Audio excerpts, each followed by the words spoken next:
আমি নমিতা দত্ত, কল্যাণী থেকে এসেছি। আমি 4-5 দিন আগে একদিন ভোরবেলায় হঠাৎ স্বপ্ন দেখছি যে সবুজ রকম মায়ের কালী মায়ের রং। তো দেখে টেনশন আর ঘুমোলো না, জেগে উঠে গেলাম। কিন্তু ভাবতে লাগলাম এইরকম মায়ের রং হয় নাকি।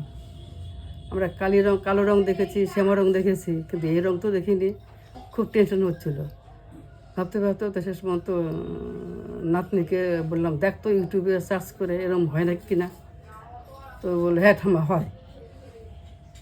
তখন তো মানে একটা অন্যরকম অনুভূতি, মনে আনন্দ লাগছে যে খোঁজ তো পাওয়া যাবে।